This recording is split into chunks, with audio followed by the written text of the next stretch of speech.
My name is Tom Brownlee from bookiebashing.net. Tomorrow it is the US Masters, and some of you may be betting on golf in shops on the UK High Street for the very first time.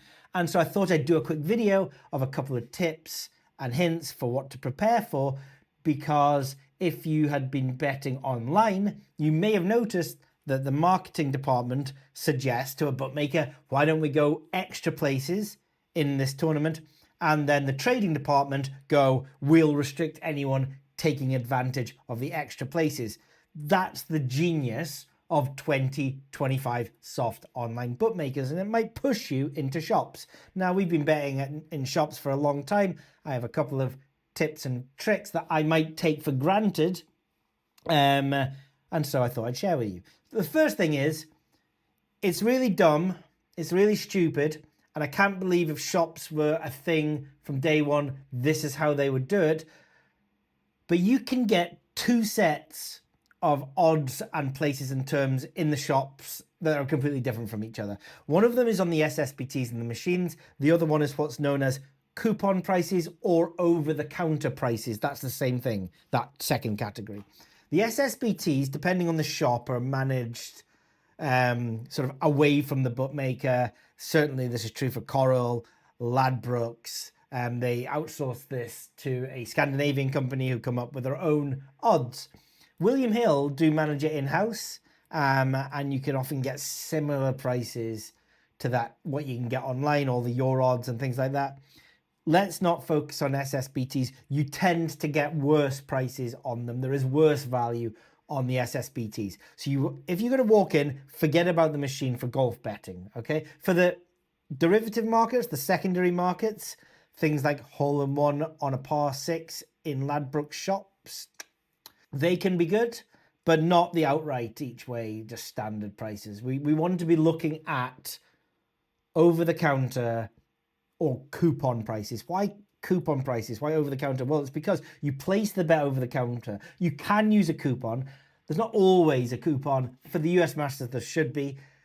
You can go in, have a look at the printed coupons on the wall, find the golf. If they don't have one out, go to the counter and just say, is there a coupon out this week for the golf? And they'll print one for you, free of charge. They are that nice to you. Here's your second problem with the coupon. You have no idea what the odds are going to be. I know it says what the odds are going to be on the coupon, but often when you hand the coupon over, the odds are going to be different. Not just cut, also pushed out. And in horse racing, we can second guess what the odds are because they have terminal screens that aren't SSBTs. You can see how unnecessarily complicated this is. These are TV screens, interactive touch screens that are not self-serving betting terminals, and they'll tell you the odds of a horse race and a horse race, and you can bet on them with live odds. Doesn't exist in golf. Why? Nobody knows. You walk into a Paddy Power, the only way to know what the price of any particular golfer is to either try and bet on it or just ask the staff. Both are very reasonable, by the way. So as long as it's not the seconds before a horse race and there's a queue of 5 or 6 people, get your coupon. Here's a tip. Select the golfers that you want to bet on. And then on the right-hand side, take away from the coupon, but on a bet slip, which you can essentially use as a notepad, write down those golfers and write down the minimum odds that you would bet on them at those terms. So just now in Betfred, Tommy Fleetwood, his neutral odds, which is a column on the Bookie Bashing tracker. Not saying you need the Bookie Bashing tracker, but you should always know the minimum odds that you're betting at if you are profitably betting. Okay, otherwise you're just throwing darts. But this isn't darts, this is golf. Write down Tommy Fleetwood. Write down 33 to 1 is the minimum that I would have. His neutral odds are 32.49, 33 to 1.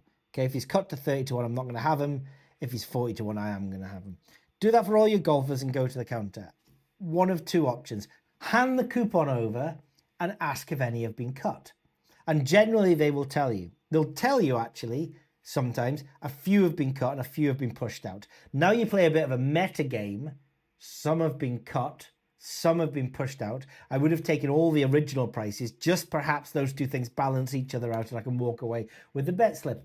often I do this. I actually do it a lot in football. And then you have to faff around with cuts and pushes and changes. But I can understand if you want to maximize your returns by not being on any negative EV golfers. So just say, are any cut? And they'll go, yeah, Tommy's been cut to 30 to 1. And you're like, well, I don't want to bet on him then. Could I have another coupon? And then I will take that coupon and I'm going to fill out with the golfers that I do want to bet on. So that's the first thing that you can do. Second thing is, just before you hand the coupon over, just ask them. Just have a rapport with them. Look, shop staff are on minimum wage. They are out to identify violent people or fraudsters. Head office are out there to identify the people committing even worse a crime than that, and that is the arbors. But as long as you're not violent, a fraudster, or an arbor, they don't really care. And we're not doing any of these three things when we're value betting on golf. See, just ask them. Just say, what's the price of Tommy? Is he still 33 to 1? And they'll tell you, and then you can go, I'm not going to bet on him. And hopefully they also tell you a bunch of golfers that are pushed out as well. And you're like, hey, I thought I was getting X EV and now I'm getting a lot more. Happy days. That's the first tactic. The second tactic really applies if you're in a syndicate. If you're in a syndicate and your mates the other side of London or the other side of the country, get them to go in and get them to place 10p on the 30 golfers that you're interested in. And you'll just go and have 30 bets. And you'll have the up-to-date live prices. Take a photograph of them, send them to your buddy the other side of London. Hey presto, you have a bet slip there with 30 golfers on it. And you've got the up-to-date prices and you can cherry pick in a coffee shop, having him, not having him. Works very well in football. In football, actually, you can place them all into an accumulator, so you only need to spend 110p. Can't do that on outright on golf, but you can certainly have 30 10p bets. And it's as simple as that. It's called placing a tester slip. Wouldn't do it on your own in the same shop. Bit sus to go and put a 10p bet on Tommy Fleetwood and then he's not cut. So a £100 bet on him. Wouldn't do that. Certainly would do it if you're in a syndicate, or maybe place it in one shop, go have a coffee, give it a few hours, go to another shop, get your £100 down on Tommy Fleetwood. Everything should be okay. So yeah, there's a little bit of nuance, a little bit of game to play. If you have access to the Bookie Bashing golf tracker, the neutral odds, that's the column that you are mostly interested in. You should be sort of cognitively aware of what those neutral odds are of all of your players as you go to the counter. You could have just written them down on a little bet slip and you'll know what they are, have them in front of you, and that will help you sort of weed out the negative EV cut bets and stick to the bets that haven't been cut, or even those that have been pushed out, or those that have been cut a little bit, but they are still okay.